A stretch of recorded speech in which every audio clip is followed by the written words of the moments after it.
Brian. Mm-hmm. How was your holiday? Your Christmas holiday?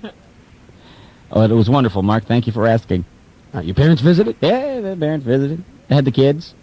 Good visit with them? Yeah, mom, dad, brother, sister, and nephew, niece. Yeah. And I would assume, of course, you had the house all decorated up. Who called you? I think I know what this is about. Who called you? I said, I would assume you had the house all decorated up? Yeah, it had a beautiful big Christmas tree that just happens to be still there. If that's what you're getting at. Okay. So now, your home, Yeah. still in fact, and what is it, January 20th? Yes. Oh, is it already? Yeah, 20th. I'll be dag-nabbed. Your home still has the Christmas tree and the decorations still on it? Mm-hmm. Brian. But I'm not plugging it in because I know it's fire hazard. Ooh. Yeah. I think that makes it okay then. And I enjoy having a fire hazard right there in the center of my home. Don't think I don't. How's that tree looking to you? It is a 9-foot Douglas fir. Yeah. And it is beautiful. Yeah. Hey, take it down. God, You know, yeah. it worked for a while with my friends who'd come over and say, God, your Christmas tree still up? Right. It worked for a while, me saying, yeah, you know, it was my first Christmas in my new home, my first home ever, and my parents were here. It was a big, big emotional thing for me, and I just didn't want to take it down yet. Right. That works for the first couple, 3 weeks, but now, no, people are catching on. Yeah, I mean, it's close to February, and you're still celebrating the Yuletide season. Yeah, well, I'll tell you what now. What? This is the real reason. You tell me. Because I don't know if you knew this or not, but the three wise men actually didn't get to the baby Jesus there in Bethlehem until, I think, February 3rd was the day. I didn't know I didn't that. really want to end that celebration. Yeah. Till, actually, two of them did show, but the third one was in traffic. He took him a while to get across the Des. And, so I'm waiting for that third one to show. And then once the three wise men, on the date, it's in the Bible. Right. On the date that three might want to show, they're all three together. Sure. Then we'll go ahead and take out tree. You still putting water in it? Huh? You still putting water in it? No. All right, now you do know it's close to February. You know that you still have a Christmas tree up in your house. I do know that. Tell me this. I know that. Tell me this. Yeah. Now, you had some sort of gathering where Arlo and some other friends dropped by and helped you put up the Christmas tree lights on the house. Mm-hmm. Where would those lights be now? Well. Huh? Well, I said to you, I didn't put, actually, outdoor illumination up this year. you did not do it. No, in the atrium. When you first walk in, that little glass 4x4 atrium with the tree in it? Correct. Had Christmas lights on that. And where are they now? There's on that. But I am willing to bet. Yeah. I am willing to say that I'm not alone here. Mm-hmm. Oh, you're not? I just bet you. And I'm not talking about taking lights down from outside. Those would, if I would have put them out there, they'd be gone already, because that really frustrates me. Pretty much, probably.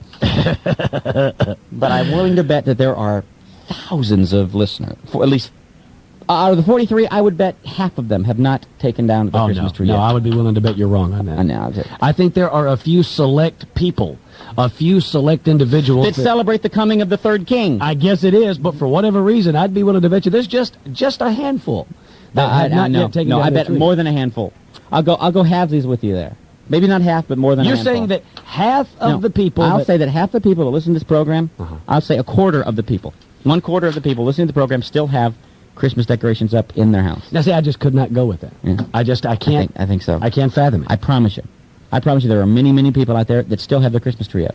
They can't bring themselves to take it down. So you're saying that there have been times in the past few weeks that you had the time and the desire to get in there and take all the ornaments off and put them back in the box and then drag the tree out and take it to the...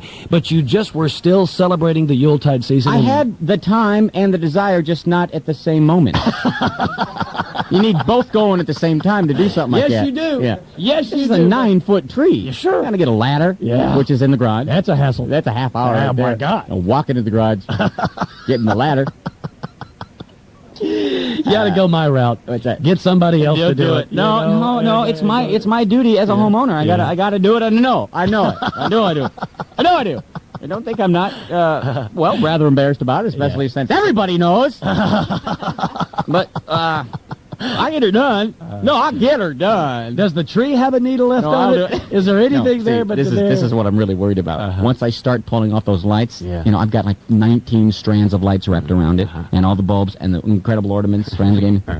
Once I start pulling those things off, there ain't going to be a needle left on it, because they're all going to fall off as I unravel the wire. Yes. Because I stuck the wires in there good. Do you got a vacuum cleaner? Yeah. All right, that's a good thing. I do. Now, I do have one suggestion. You know what I'm really embarrassed about before you get to this? What's this? Because in the city I live in, all you have to do is call the city, and they'll come and get your tree you put out by the trash. Right.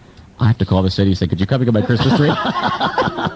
And that's really, I don't, the homeowners association might be calling me because I'm a little embarrassed about that. Well, the only suggestion I have is that from my past experience on undecorating a dead tree. Yeah. Those needles, in their death, have, much like any other corpse of any kind, have become stiff as a board. Oh, yeah. And they themselves are like a knife. Yeah. And they will prick, cut, and rip your hands to shreds. I figure, now, if I don't touch it, and if we have no earthquakes or there's no shaking of the house at all, correct? Keep it there for next year. I'll ride the year out. It's not in the way. Could be petrified by then. Make sure you light no matches in the house or have any lighters anywhere within about 20 feet of the tree. Very true. But you know how when you first put a Christmas tree in, the house smells piney. Love that. All right, now it smells piney. This dead tree makes it smell piney. Got kind of a death to it. It's piney smelling. All right, well, listen, best of luck on excavating that from the house. Yeah, thank you. I hope that goes well. So when do you figure? Like I said, when the third king actually came to Bethlehem. Right. Yeah. They had to go out for, stop at the Mickey D's. Sure. But no, this is when they celebrated, actually, the three kings coming to Bethlehem, all three at the same time. Well, see, now, I didn't know that. February 3rd. Forgive me, because I didn't mean to bring it up. Well, it's a tradition in our family. I didn't A lot of families don't celebrate that. A lot of people don't even know about it. But as you know, we're traditionalists. And where did you pick that up? Where did that tradition start for you? Was that back at the house with Art and Zell? No, it started about 3 seconds ago, actually. It's pretty much just started that now. All right, 22 minutes till 8. We're going to take a bit of a break. We will return with crap. It is the Mark and Brian program, 95.5 KLOS. Here's some traffic with the Lord of Skyness. Hey, in your defense, Brian, I bet you that 75% of all the single men out there still have their Christmas trees up. Now, would you if you were single? I had one up until March one year. Thank you. Yeah. Thank you. Just looked at it every time I walked in and figured, hey, it looks great, man. It looks better than the rest of the house. Well, is it March when actually baby Jesus... I think, the third king. The third king came, but March is when baby Jesus actually said his first words. Right. Oh. Right? And so we're celebrating. And I think his first words were actually, "You're late." Well, I tell you what, just for the fact that you single guys get involved in it and put up a tree, I think that overshadows, I don't care if you leave it up till July, I think the fact that you bring the spirit in, even though you live by yourself, you bring that spirit in is cool enough. Yeah, that's pretty neat. But, I did have friends over. Exactly. Mark Avery, I invited a lot of friends over to the lonely hearts, kind of didn't have family here, to help me decorate my tree before my family got here. Cool. And it's amazing how quickly they turn on you. Because I wanted a taken down party. Nobody showed. Well, those are sometimes hard to pull in. And I sure the hell ain't going to do it. Hey, I'm not going to be there for another poker night until that thing's down. But I can see what it's going to turn into now. Okay, guys.